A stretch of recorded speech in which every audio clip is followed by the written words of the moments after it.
ठीक है। n बराबर 9 की घात 9, तो n कितने धनात्मक पूर्णांक घनों से विभाज्य है ये बताना है, ये बताना है।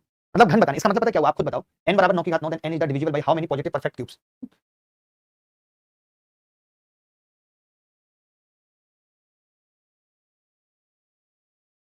देखो भाई, अब मैं ये कहता भाई, इसको पहले हम क्या लिख सकते हैं, 3 की घात 2 की घात 9, यानी 3 की घात कितना होगा 18, 3 की घात 18 हो जाएगा भाई। अब 3 की घात 18 का मतलब है हमें तो क्यूब चाहिए, इसके वो फैक्टर चाहिए जो क्यूब है। इसने क्या पूछा था कि हमें n के कितने ऐसे मान हैं जो पूर्ण घनों से विभाज्य है। इसका मतलब क्या था, जैसे आप कह दो कि 8 कितनी ऐसी संख्याओं से करता है जो परफेक्ट क्यूब है, तो 1 से करता है और खुद 8 से करता है, 8 भी परफेक्ट क्यूब है। यानी हमें 8 के ऐसे फैक्टर बताने थे जो परफेक्ट क्यूब है। आपको इस सवाल में n के ऐसे फैक्टर बताने थे, factor that are perfect cube, factors that are perfect. मेरी बात समझ रहे हैं आप? यही तो पूछ रहा था, सवाल की भाषा अलग थी। ये बात तो आप समझ गए थे ना कि यही पूछ रहा है। अब हमने कहा कि भाई इसको हम क्या लिख सकते हैं, 3 की घात 3 की घात 6 लिख सकते हैं, लिख सकते हैं। अब नंबर ऑफ फैक्टर कितने आ जाएंगे इसके, अब हमारे लिए एक नंबर है क्योंकि हमने एक परफेक्ट क्यूब नंबर लिख लिया, तो फैक्टर हो जाएंगे इसकी पावर प्लस 1 बराबर 7। क्या कोई ऐसा बच्चा है जिसको ये बात नहीं समझ आई, और अगर समझ आ गई है तो फटाफट से इजाजत दो, फटाफट से इजाजत दो कि मैं आगे बढ़ूं और कुछ गहरे सवालों की तरफ बढ़े। कमलजीत क्या कह रहे हैं, प्यारा सवाल है। इन्होंने कहा है एक नंबर एबीसी के 3 फैक्टर हैं, how many factors does the 6 digit number ABC ABC, कौन बताएगा। सर न्यू आया हूं एसएससी में, मैं सो रहा है, इंग्लिश कहां से करूं, इंग्लिश के भी A to Z English, A to Z GS start करें, 5 तारीख तक सारी इंफॉर्मेशन।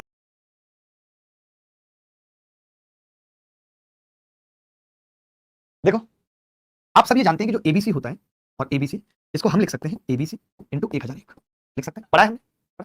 यानी इस संख्या को हम कह सकते हैं, इन्होंने ये भी कहा है कि एबीसी के 3 फैक्टर हैं। अगर एबीसी के 3 फैक्टर हैं, इसका मतलब क्या है भाई, 3 फैक्टर किस संख्या के होते हैं, कोई बता सकता है मुझे, जो परफेक्ट स्क्वायर नंबर होती है। एबीसी के 3 फैक्टर अगर हैं, ध्यान से समझना, ABC has 3 factors, it means कि वो किसी प्राइम नंबर का स्क्वायर है। बोलो मानते हो या नहीं, पहले बताओ मानते हो या नहीं, मानते हो ना इस बात को। इसका मतलब मैं एबीसी को पी का स्क्वायर लिख सकता हूं, बाकी 7 11 और 13 आपने सुना। अब देखिए दो कंडीशन बनेंगी यहां, दो कंडीशन बनेंगी यहां, कौन कौन सी, कि या तो पी 3 अंकों की संख्या है, या तो पी कोई ऐसी संख्या का स्क्वायर है, ना तो वो 7 है, ना 11 है और ना 13, वो इनमें से कुछ नहीं है। अगर वो इनमें से कुछ नहीं है तो इसके फैक्टर क्या आ जाएंगे, अब इसके नंबर ऑफ फैक्टर होंगे 3 गुणा समय 1 जुड़ जाएगा, 2 गुणा 2 24। बोलो भाई, या तो 24 हो जाएंगे। लेकिन अगर 7 11 13 में से कोई एक है तब मुसीबत फंस जाएगी। तब एक लड़का बोला गुरुजी 7 तो हो ही नहीं सकती, क्योंकि 7 का स्क्वायर तो 49 होता है, संख्या 3 डिजिट की, या तो 7 के अलावा जो 11 और 13 पी का मान वो हो सकता है, या तो 11 का स्क्वायर हो सकता है। तो मैंने कहा कि पी अगर 11 या 13 में से कोई एक होगा तो फिर ये ऐसा हो जाएगा कि 11 की घात टोटल 3 और 7 की घात 1 और 13 की घात 1, ये हो जाएगा। इस केस में फैक्टर कितने आ जाएंगे, 4 गुणा 2 गुणा 2, 4 दूनी 8 दूनी 16। अगर मैं 13 का भी बनाता इसको तो भी 16 आते फैक्टर, यानी दो कंडीशन पॉसिबल है, या तो 24 या 16, तो सी इज द करेक्ट आंसर। कोई बच्चा ऐसा जिसे नहीं समझ आया, मैं दोबारा बताने को तैयार हूं। पहली लाइन से मुझे ये पता चला कि एबीसी 3 अंकों की संख्या है और उसके 3 गुणनखंड हैं। 3 गुणनखंड केवल और केवल एक प्राइम नंबर के स्क्वायर के होते हैं, यानी एक ऐसी परफेक्ट स्क्वायर नंबर जो प्राइम भी है, यही तो मतलब है, जो किसी प्राइम नंबर का स्क्वायर है। यानी एबीसी को मैंने पी स्क्वायर लिख दिया। अभी 2-3 दिन पहले मैंने आप सबको बताया था कि एबीसी एबीसी, कई लोग ये भी नहीं समझ पाए होंगे कि एबीसी एबीसी को इन्होंने 1001 कैसे लिख दिया। जल्दी से बताता हूं, जैसे 234 होता तो बेटा हम इसको लिख सकते थे 234 30 प्लस 234। एक हमारे पापा के दोस्त ने मेरा मतलब मेरे बारे में बताया हुआ नहीं अपनी रिश्तेदारी में, उन्होंने मतलब प्रोफाइल वगैरह देखा, सब कुछ देख भी लिया उन्होंने। 3 दिन से लगातार परेशान, फिजिक्स पढ़ा दो हमारे लड़के को घर आके नोएडा, मतलब यहाँ से 40 किलोमीटर दूर जाकर लड़के को फिजिक्स पढ़ाना। पहले वो इंडायरेक्टली कोई टीचर लगा, मैंने कैसा टीचर चाहिए क्या चाहिए, मैंने बताया, बोले आप नहीं आ सकते थे घर पढ़ाने 3-4 घंटे के लिए, जो भी आप फीस लोगे ले लें। मैंने कहा आप मेरे बारे में देखो एक बार कि मैं उस फील्ड में नहीं पढ़ाता हूँ। ऐसे में बोला अरे हमने आपके बारे में सब देखा, बहुत बढ़िया आदमी हो। मतलब घर जाके मैं कहते फिजिक्स गणित कोई पढ़ाने कहते मैं चलो फोन पे मैनेज करके थोड़ा बहुत समझाता गाइड करता, घर जाके फिजिक्स पढ़ाना मेरे लिए इतना आसान तो नहीं है। चलिए ये सवाल सबको समझ आ गया, यस बोलो तो आगे बढ़े, रिक्वेस्ट एक बार यस बोलो तो आगे बढ़े। कैसे हो जाऊं तेरी, यदि एक निश्चित संख्या में एक और स्वयं को छोड़कर 388 गुणनखंड है, बहुत ध्यान से समझना, मैं सीधा बता रहा हूं, लपड़ मार के तोड़ दूंगा। यदि एक निश्चित संख्या में एक और स्वयं को छोड़कर 388 गुणनखंड है तो उसके अधिकतम अभाज्य गुणनखंड क्या हो सकता है। मैं कह रहा हूं आज कितनी भी लंबी क्लास चली जाए मैं छोड़ूंगा नहीं, आज कोई मुझे क्लास से छुड़वा के दिखवाए। आज मैच भारत बीच में जीतेगा हमारी क्लास के। भाई एक बात बताओ, आप बताओ भाई, एक चीज समझो ध्यान से, मैं बच्चों को भी समझाना चाह रहा हूं। मैं ये कह रहा हूं अगर एक संख्या के फैक्टर एक को छोड़ दिया और स्वयं को यानी 2 छोड़ दिए तब 388 है, यानी उसके टोटल फैक्टर कितने हैं, इस नंबर के टोटल फैक्टर बता सकते हैं। तो आप कहेंगे जी 388 और 2 आपने छोड़ दिए तो 2 भी जोड़ लीजिए 390, ये कह सकते हैं। एक संख्या के टोटल फैक्टर कितने हैं 390, तो उसके अधिकतम अभाज्य गुणनखंड कितने हो सकते हैं ये पूछ रहा है, अधिकतम अभाज्य गुणनखंड मैक्सिमम कितने हो सकते हैं। तो हमने कहा कि गुणनखंड कैसे होते हैं भाई, मेरी बात सुनना भाई, सुनो तो। मैं ये कह रहा हूं एक संख्या ए होती है उसकी घात p, एक बी होती है एक क्यू, सी होती है 8, ऐसे ऐसे चलता रहता है।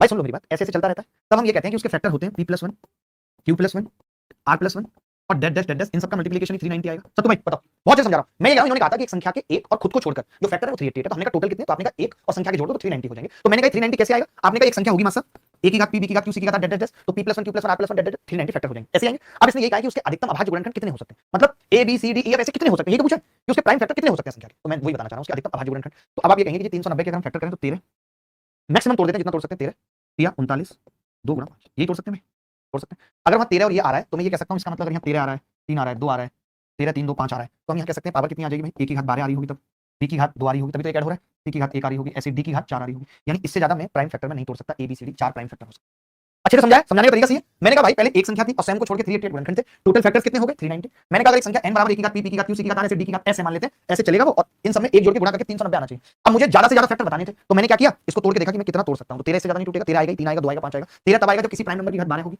3 तब आएगा जब किसी प्राइम नंबर की घात 2 होगी, और c तब आएगा जब किसी प्राइम नंबर की घात 1 होगी, 5 तब आएगा जब 4 होगी। यानी 4 प्राइम नंबर मैक्सिमम हो सकते हैं, इससे ज्यादा नहीं। बात समझ आई नहीं? बच्चों को पूछना, कमेंट करके बताना भाई जल्दी। सब पाएंगे ये भी नहीं पता।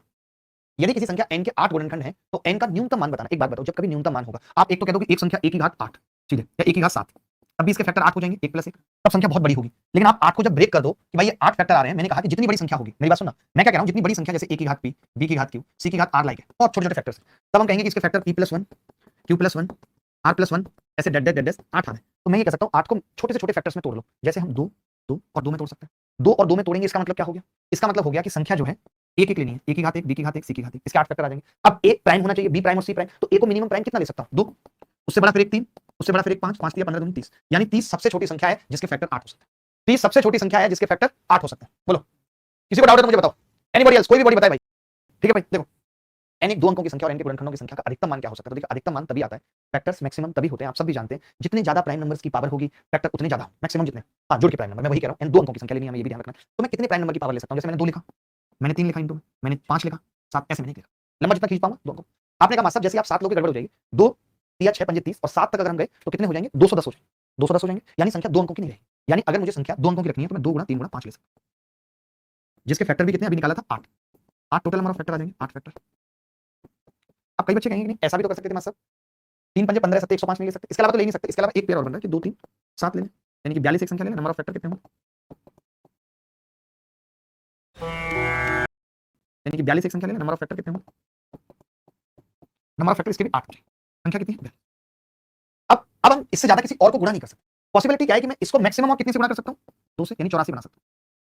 84 बनने से क्या होगा कि यहां 2 की घात 2 होगा, 3 की घात 1 और 7 की घात 1, तो आप कहेंगे नंबर ऑफ फैक्टर 3 दूनी 6 दूनी 12 हो सकते हैं, यही हो सकता है। इस स्थिति में यही हो सकता है 84। फिर आपने कहा कि जी इस स्थिति में हम अगर 30 की बात करें, ये संख्या 30 है, तो आपने कहा यहाँ पे हम गुणा कर सकते हैं, 2 बार पॉसिबिलिटी है।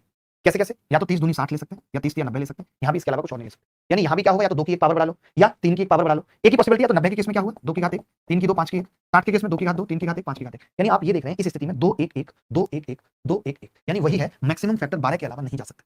ये मैंने आपको ज्यादा एलेबोरेट कर दिया, इससे ज्यादा एलेबोरेट की जरूरत नहीं थी। एक बच्चा कह रहा है कि